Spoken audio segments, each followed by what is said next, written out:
A prova do Ensejo está chegando e vamos então estudar um tema que pode cair na sua prova em agosto de 2018. São 3 itens importantes: cultura, memória e identidade. O que seria cultura? Cultura é tudo aquilo que o ser humano produz dentro de um tempo e espaço. A cultura também está ligado ao modo de vida de cada sociedade, então como cada povo se relaciona consigo e como cada povo enxerga a realidade de forma diferente. E não esqueça que nenhuma cultura é estática, nenhuma cultura ela é fixa. Toda cultura ela é dinâmica, ela se transforma no tempo e no espaço.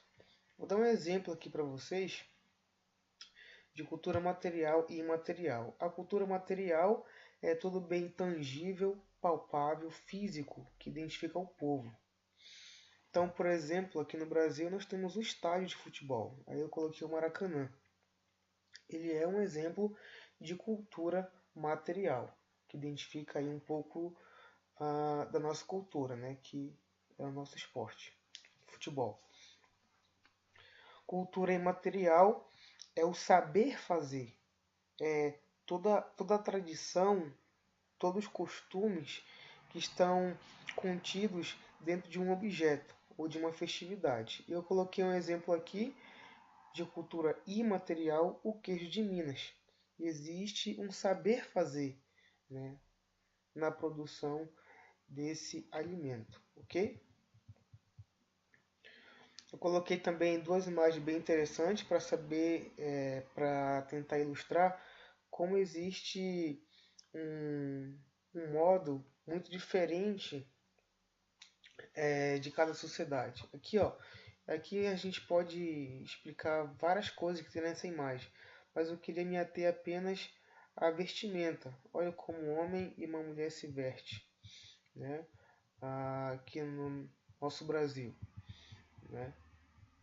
E na Arábia Saudita, olha como as mulheres se vestem. Aqui tem um homem, ó. Tem um homem também aqui atrás de costa, ok?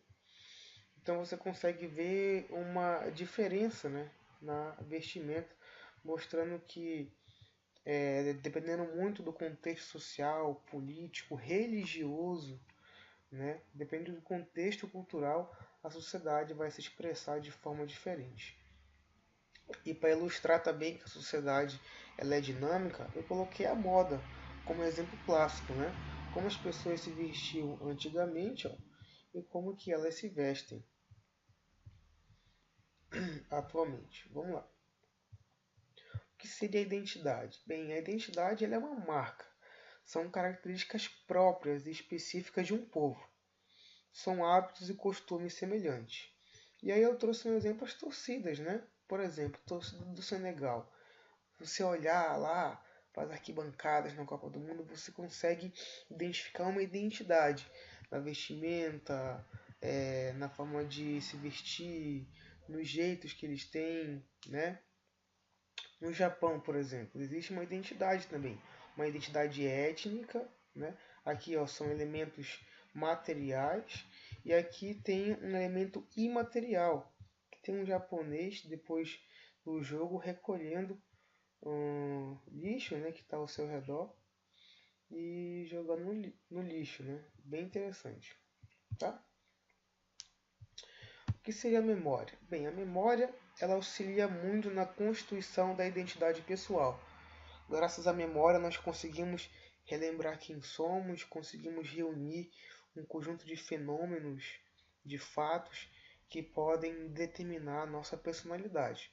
E através dessa memória podemos construir um conhecimento histórico. Olha que interessante, né? A sociedade ela reúne todas as memórias pessoais e ela consegue identificar um povo. A memória também ela é fruto de constituições sociais, políticas e culturais. Aqueles exemplos que eu dei anteriormente, da moda, por exemplo, de Senegal, Japão, cada etnia ela tem uma característica, né, específica. E isso representa muito a memória coletiva, daquela sociedade. Então vamos resolver umas questões aí de 2017 sobre cultura. Ok? Questão aí 33, prova 2, primeira aplicação de ciências humanas e suas tecnologias. Nos anos de 1960, a etnóloga Margaret Mead combateu veementemente a noção de eterno feminino, mostrando que os atributos de cada sexo variam segundo os povos. Por exemplo, entre os arapestes da Nova Guiné, que ela estava estudando, era aos homens que se atribuíam traços de caráter geralmente considerados femininos, tais como a sensibilidade, a passividade e o amor pelos filhos. De acordo com o estudo citado, os papéis e responsabilidades de homens e mulheres em uma sociedade são. Então, olha que interessante. Vamos entender um pouco o que é um papel social. O papel social ele é um conjunto de direitos, obrigações e expectativas atribuídas a uma pessoa dentro de um determinado contexto. Em outras palavras, o papel social é o que a sociedade espera de você. Então, por exemplo, você é filho, o que a sociedade espera de um filho? Que obedeça ao pai. Você também, dependendo, são várias pessoas que eu estou falando, mas marido, existe o papel social do marido. Então, o que a sociedade espera de um marido? O que a sociedade espera-se de uma esposa? Um político, né? O que uma sociedade espera-se de um político? Que representa a coletividade, que crie políticas públicas para beneficiar o bem comum. Só que, claro, né? Isso não acontece. Mas papéis sociais são isso. Então, dentro de uma sociedade existe o papel social de um homem e o papel social de uma mulher dentro de uma determinada cultura. O que a Margaret Mead quis trazer em questão? Isso aqui, gente, na década de 60. E existia um limite muito claro de gênero, né? Homem e mulher, lá nos Estados Unidos. E quando essa etnóloga, antropóloga foi para Nova Guiné estudar os arapestes, ela identificou que o papel do homem e da mulher eram muito diferentes, né? Do papel da mulher e do homem nos Estados Unidos. E ela trouxe um debate muito grande lá nos Estados Unidos a respeito dessa diferença de gênero e o papel social de cada um.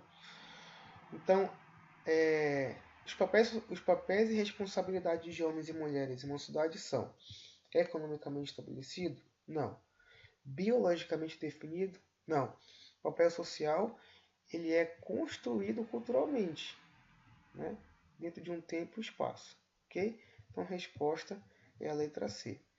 Vamos para uma outra questão aqui, gente. Questão 35. O folclore consiste em uma educação informal, que se dá ao lado da sistemática. Uma educação que orienta e revigora comportamentos, faz participar de crenças e valores, perpetua o universo simbólico.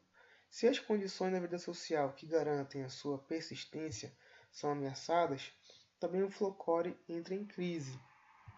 Isso aí é muito interessante. A valorização do tipo de manifestação cultural descrita é importante para a promoção. Bem, gente, o folclore ele mostra muito a identidade regional de um povo, né? Cada região, por exemplo, aqui no Brasil, tem o seu folclore, tem as suas lendas, tem as suas explicações míticas, né, de determinados fenômenos. E quando você escuta esses folclores, você reacende a memória coletiva daquela região. E, claro, fortalece a identidade regional. Então é a letra D, gente. Ok? Então, olha, muito obrigado aí. É isso aí.